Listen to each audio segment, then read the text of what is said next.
Stop the insanity. Get your focus back onto what really matters in life.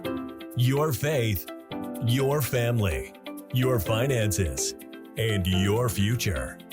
Sit back, listen, and change the trajectory of your life. You are listening to the Money for Life podcast. Let's welcome your hosts, Teresa Kuhn and Rick Sapio. Hello, everyone. This is Rick Sapio for another podcast, Money for Life, where we help you in 4 key areas of life, the 4 key areas of life that matter. If you get it right in these 4 areas, and that's faith, family, finances, and future, and you really design your life in those areas, I think that's 99% of the battle. In this module, we're going to talk about big media, big medical, big government. How is it working for you? Question mark. How is it working for you? Big media, big government, big medical. For me personally, outside of incredible advances in trauma and disease, I don't know. We'd have to talk about that in a moment, but I am not a huge fan of big government. We could start there. I want to read a quote from Thomas Jefferson. I'm going to pass it over to my partner, Teresa. A government big enough to supply everything you need is big enough to take everything you have. And that's attributed to Thomas Jefferson. Read it again. A government big enough to supply everything you need is big enough to take everything you have. Thomas Jefferson. Teresa, what does that quote mean to you? I absolutely love that quote. And Rick, big is not always better, especially when it comes to big media, big pharma, big government. You know, if you look at big media, did you know that I forget the statistic. It's like 95% of all media is owned by 6 corporations. Yeah, they're the trillion-dollar companies. A trillion's a lot of money. But by the way, I have to go back to something you said. You said big is not always better. My cute little daughter, Ellie, came home one day when she was 5. She's 8 now. She said, Daddy, I learned a song. And I said, okay, what's the song? And she goes, I like big butts and I cannot lie. No other brother can deny. So I guess in some cases, big is better. That's a great segue to talking about big media, big pharma, big government, and big is not always better. And I go back to the big media. Let's say it's 90%, 95%, 80% of all media is owned by 6 corporations. And what happens when, let's say, media is consolidated into 6 mega corporations? Do you think that the information that is disseminated to the public is somewhat coordinated when it comes to only 6 corporations owning all of the media or a vast majority of the media? I say yes. Some people might push back, but I love independent media. I love independent thoughts. You know, when the internet first started, wasn't it like the wild west of information and ideas and people that seemed different and strange and weird? What a cool space that was. Do you remember that, Rick? Of course, it was like a billion porn addicts all consuming the same pornography. I'm laughing, but it is absolutely insane. That's how it really drove the internet in the early days, they say. Then, as you know, it became like the Wild West. It was also pretty cool that somebody would send you an email. You would take your time responding to them thoughtfully as if they sent it by the Pony Express. And then within a few months, it was like, I'm getting so many emails. It was crazy. But, you know, when you talk about how it's controlled by 6 big companies, that's probably true. But the bigger thing for me is the work done with the book Deep Work. I forget the author, but he talked about the fact that, you know, compared to 50 years ago, people actually didn't have media controlling their lives. So they actually would do deep work. They would go to work, they would work 4 or 5 hours at a time, and then they would have lunch and they would do deep work again. And now they say that it starts young and we're ripping off our children because we're training them to never be able to do deep work as long as they live. In fact, we're training them to have a 10-second attention span, almost like a goldfish, which is sad. So I think it's the intrusion of media into our lives on top of the fact that it's controlled, on top of the fact that there's an agenda for sure, on top of the fact that it's crap for the most part, on top of the fact that getting movies online and TV shows online so people binge watch programming like this is really quite insane. And so I know for you and for me, we've just decided to not allow it to enter our homes. And I think we're better for it, I would say. Let's talk about potentially the effect of this media. We'll just start with media now. Just consuming people's lives. They say the average person in America spends between 9 and 11 hours looking at a screen. So that's someone else's content coming into your life, and you're being manipulated by it, controlled by it. You could enjoy it, who knows? But the fact of the matter is, someone else created that. And I told you, Teresa, I promised to never do this, but we are absolutely doing a podcast on these two topics in one, the topic of deep work and the topic of creating, whether it's content or whatever, and consuming, and having people understand the difference between those two things. But let's go back to you posing the question that 6 companies control all media. Those companies that are trillion-dollar market cap companies, and trillions a lot of money last time I looked, who do you think they work well together with? Big, starts with a G? Government. Big government. If you're a trillion-dollar company, you can afford to throw your weight around. And people don't realize that. So let's start with the premise that all of you listening, you have children, you have grandchildren, you have relationships, you've worked hard your whole life to build your life, because you wouldn't be listening to this podcast if you weren't that way. But when you look at your kids and your grandkids, what can you do to stop the insanity of the control and the absorption of time on their lives by big media? What can people do, Teresa? Well, it begins with awareness. Everything begins with awareness and understanding the consequences. Never in the history of the human race, as far as we know, right, has there ever been children raised consuming content from media, from the internet, looking at these little gadgets. Do you remember the movie Network? It was a movie in 1976, and an iconic phrase that became so famous from that movie was from, I think it was Sidney Lumet, and he said, "I'm mad as hell and I'm not going to take it anymore," because that movie was basically talking about the power of media to program our brains. And when you think about as an adult, right, where you've formed opinions, you've got some programming already hardwired, how much the media influences us as adults, imagine our children and itty bitty, where their brains, the first 5 to 7 years of their life is like a sponge, and they're taking everything in. They don't have a filter. And so just having that awareness first, Rick, and taking a stand, there's some private schools out there that if you were to join, or you were to have your kids join those schools or go to those schools, enroll in those schools is the word that I want, they make you sign something that says you will not have electronics in your home. You will not allow your kids to watch television. Now, that is a huge commitment against the grain of how most kids are raised. But are we really happy with how kids are being raised today?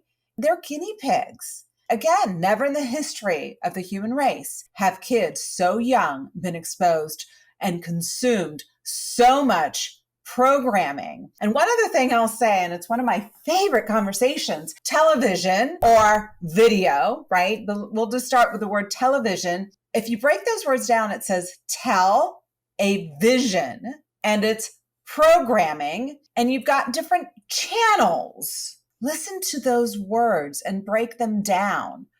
What is that telling you? It's right in your face as to what the information does. It's telling a story, telling a vision from somebody else's point of view that wants to influence, right? And it's programming your mind just like a computer. Yeah, so what's interesting about what you're saying is I've told thousands of people to get rid of the TV set. I don't have a connected TV in my home. My kids don't watch any TV. They do watch videos that we have bought. So we've got a book of videos that they watch, and they watch those videos in other languages so that their brains can grow. And so my kids are bilingual, which is cool. So we use the TV, if it's going to be on, it's going to be something that we chose in a different language, so they're going to learn. And I just think that's a better way to do it. So it's funny, we went to a friend's friend's house to watch the Super Bowl last year, and I was watching my kids.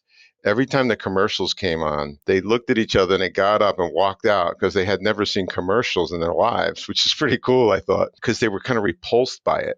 They were also repulsed by the halftime show. Not that I'm a goody-goody. That's not my point. My point is, if you really want to have an impact on yourself and the people around you, just get that crap out of your house. And when the crap gets consumed after that point, people will recognize this isn't good for me, which was my feeling. And since my dad died when I was 13, I never had a TV. I never bought a TV. I never owned a TV. I went all through college, and it was funny. After I was married, my wife, after 2 years of marriage, she said, "Honey, can we please get a TV?" And we had one plugged in to cable, and it just created noise in my home that I was not comfortable with. And so we just got rid of it. So we talked about big media and how it controls us. And now we have big government. And government, you have to understand something about government. Government does some incredibly good thing, like protect us from invaders, protect us from things that will harm us. There are some aspects of government regulation that are awesome. The problem with government is government and media exist to sustain themselves. So I'm going to lump something else in this. I want you to sit with this, audience, because this is a big concept. Anything big. So we're talking about big government, big media, big medical. Big government, big media, big medical. They exist to sustain themselves. So one example of big medical sustaining itself is big medical can sometimes be called healthcare. And when you think about it, are hospitals really out there promoting how to stay healthy, how to work out? What's the latest in high intensity training, or the latest and greatest in, what you should consuming and growing in your backyard? And that going from your backyard garden to the table is probably the healthiest thing you can do. Are they talking to you about grass-fed beef? Are they talking to you about avoiding carbs and fast food? No, hospitals are not in the healthcare business. They're in the sick care business. It's common sense. So all three of these big things, which in some regards they've moved society forward, exist to sustain themselves. And when you think about that, wait a minute, a big government, you mean the big government is not really there to look out for me? They're there to sustain themselves? Yeah, that's just what big things do. And that happens in any company. You look at these companies that are $1 trillion, they lose their way in a sense. They exist to sustain themselves. So what does sustain themselves mean? They're going to do things that make themselves bigger and everything else smaller, right? So you don't have a government that's teaching us how to be like our ancestors were, our founding fathers, land of the free, home of the brave, entrepreneurship, family-centered, God-fearing, and God we trust. No, that's not what the government's teaching. The government's teaching us how to be dependent. Now, that is just obvious. Look at it. So the whole point of this podcast is to have you be aware, like Teresa said, that these entities, big government, big media, big medical, are there to sustain themselves. And it's just a awareness that we're trying to provide you with. So when you're making decisions in your life, you say to yourself, wait a minute, the government just did something for me. What does that mean? In all my businesses, when the government walks in, generally see them like I would see my pastor or priest. Hi, I'm with the government and I'm here to help. Now, I'm not taking anything away from them because there's aspects of government that are phenomenal. One thing that governments do when they do it right is they reinforce the rule of law when it comes to property rights, when it comes to contracts, things like that. It's incredible. We have a military that is here to protect us. And they've done that many, many times over the years, millions of times, who knows? But Teresa, when I tell you that big government, big media, and big medical exist to sustain themselves, how does that land? You're taking the mindset, I can look at your face and see it, of the audience, and you're saying, either you never thought about that or you think I'm crazy. What do you think? Oh gosh, no, absolutely is there to sustain itself. I lived in Washington, D.C. a long time ago. I'd have to do the math and see how long ago that was. I went to law school there. I practiced law there, K Street in Connecticut, downtown D.C. And at the time, when my husband and I decided to move away from DC, it was because it was so crowded and it was so busy and we didn't feel like it was a great place to raise kids. And I thought to myself, gosh, it's so crowded, it can never get bigger. We would go back and visit because we had friends there. And a couple years later, there was more traffic. there was more congestion. There was more families and people living on top of each other. We went back 5 years later. And if you go today, they've been able to squeeze so many people in this metropolitan DC area. It just gets bigger and bigger, right? The circle. And why is that?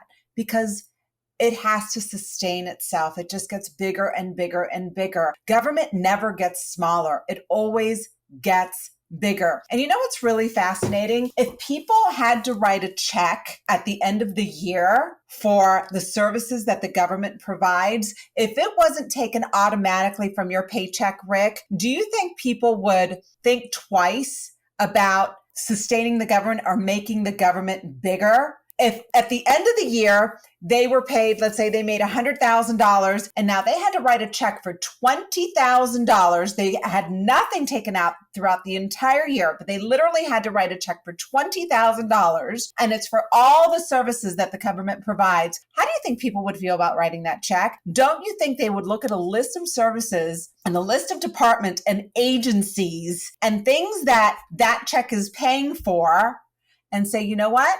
I don't want this. I don't need this. We can do away with that. But the government has set up a way that we don't really feel the pain of writing those checks. And in fact, it's the funniest thing when people say, I actually got a refund for my taxes. You sound like a Valley girl. Yeah, like, yippee! I never thought about it from that perspective, and I love what you said. And it makes me think about this. You know, you can go on the CDC website and check this out. In an average year in the United States, over 100,000 people, some people say it's up to 250,000, but 100,000 people on any given year on average, that's a low average, by the way, will die in hospitals in the United States from medical errors. And I am not taking anything away from the hundreds of thousands of lives that are saved, okay?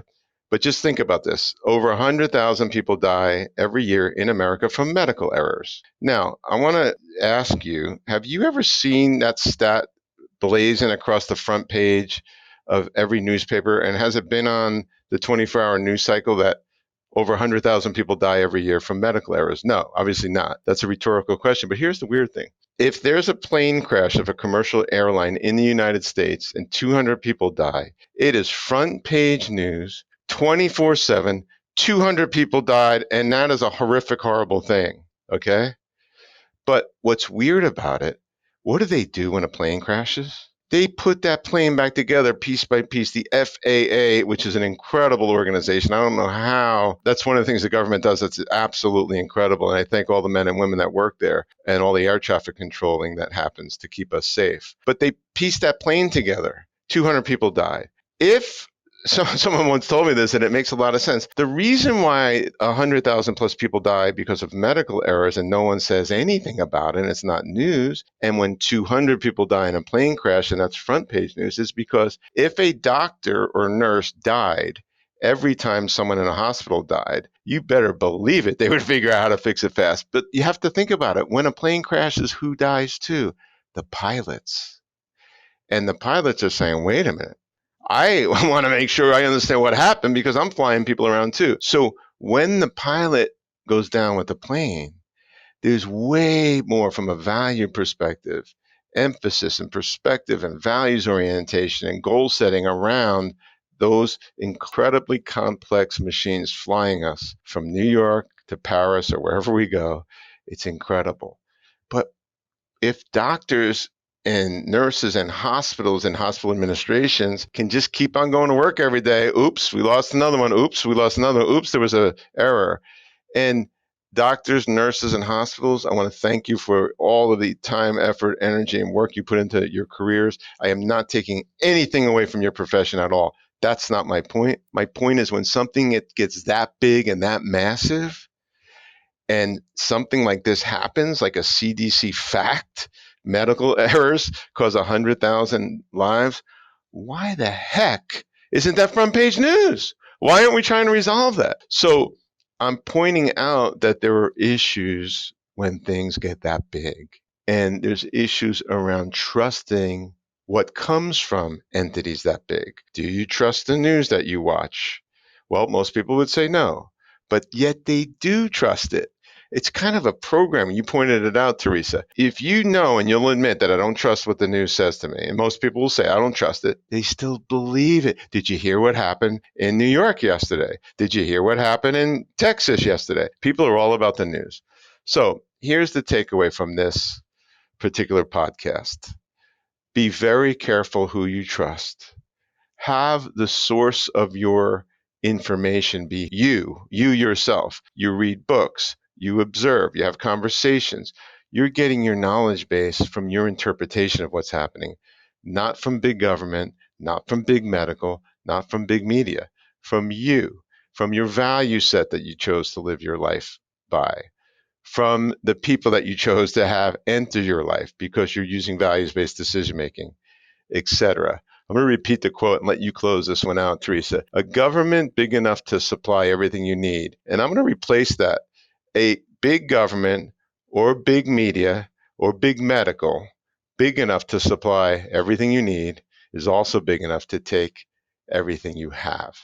That's Thomas Jefferson with a little bit of manipulation by me at the beginning. I absolutely love that quote. And it goes back to money for life. What are our values here? What do we talk about every single time? It's about faith, family, finance, and your future self. And there's also a theme around all of that, which is about taking responsibility for yourself, for your life. It's self-responsibility. If more of us took that responsibility for our information, right? Being aware, awake, to be informed from different sources, not the corporate media, to realize and have a connection with the amount of money that's going to support our government, local, state, federal. Where are our tax dollars going? Because it's something that we're literally paying for. If we have an awareness as to the debt clock of the government, because our checks that we're actually writing aren't covering our debt.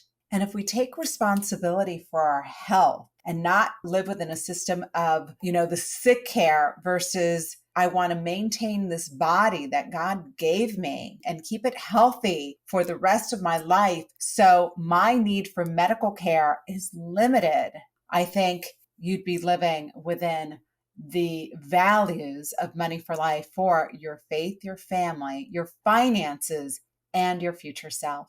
You're making me think of something as we sign off here, and it's called self-governance.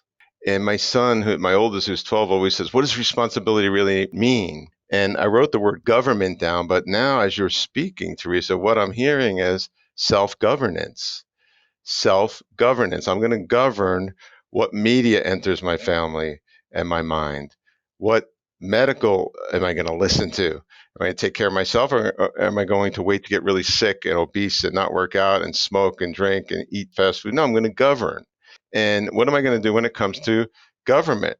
I'm going to make sure that I'm trying to manage my interactions with government as much as possible, because I don't want it to get out of control in my life. And there's ways that people have so much dependency on it. And so what happens is just what Thomas Jefferson said. So I like these two words. I don't know if I've ever used it, self-governance. That's going to be a new way of me explaining this topic. That's awesome. I love the word. And this was a great Money for Life episode. Rick, thank you so much. I so enjoy the back and forth.